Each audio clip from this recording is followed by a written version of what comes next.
We have seen now 4 quantum numbers: N,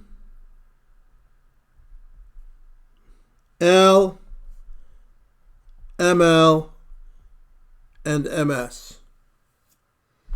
And that these 4 quantum numbers for electrons and atoms control the energy, the angular momentum, all the physical properties of the electrons. A theory which tells you how the energy and the momenta behave is called a mechanics. And the mechanics which N, L, ML, and MS all belong to is called quantum mechanics.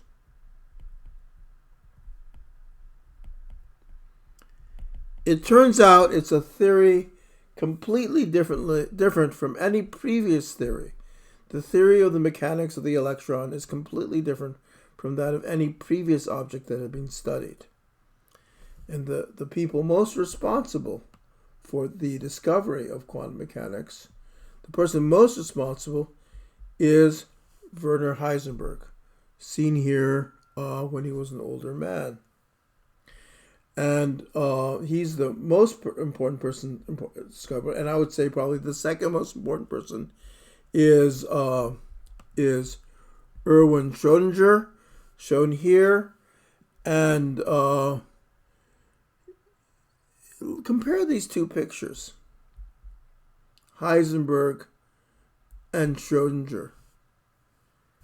Do you see a difference between the two gentlemen?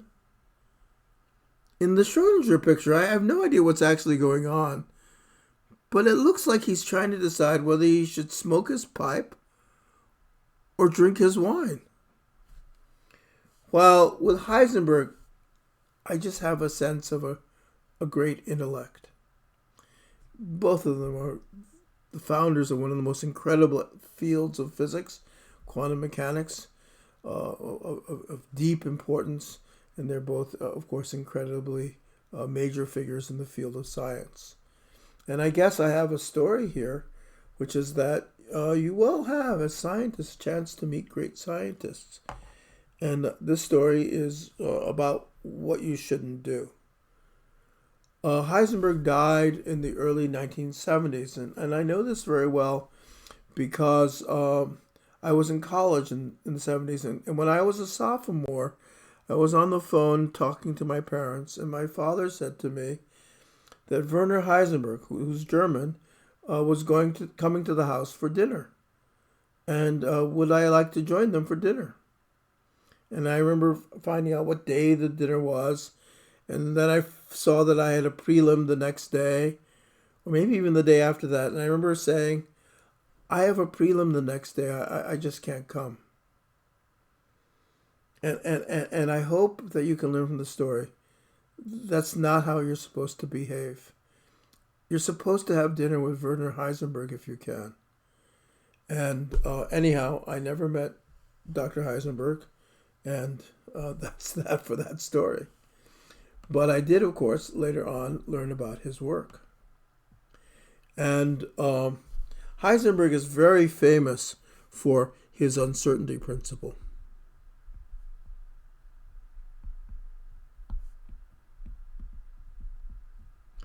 But he actually invented quantum mechanics before the uncertainty principle. Because to actually invent something that works, that gets values, it means you need to be able to figure out what you can calculate.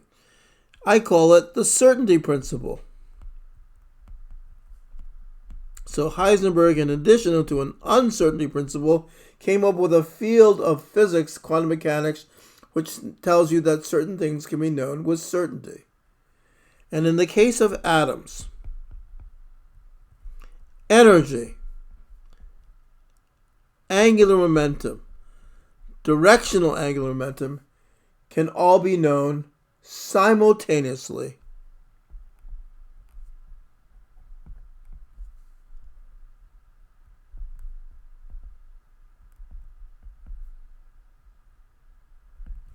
With complete certainty. And what quantum number produces E? Put it in chat. What quantum number produces E? And the answer is n. What quantum number produces L, capital L? Little l. What quantum number produces LZ? ML. And if E, L, and LZ can be all known simultaneously with complete certainty, that tells you that N, L, and ML can be known simultaneously with complete certainty, as can MS. We can know all four quantum numbers at the same time with complete certainty. But at the same time, Heisenberg discovered that there were some things that we could not know with complete certainty.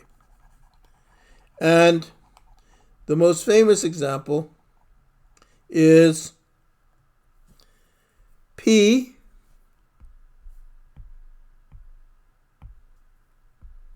linear momentum,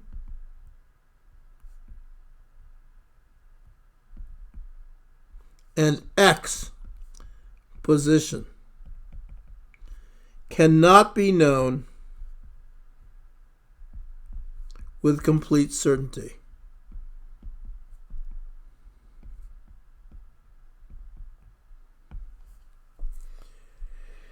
In fact, the uncertainty, delta means uncertainty, of P times the uncertainty of X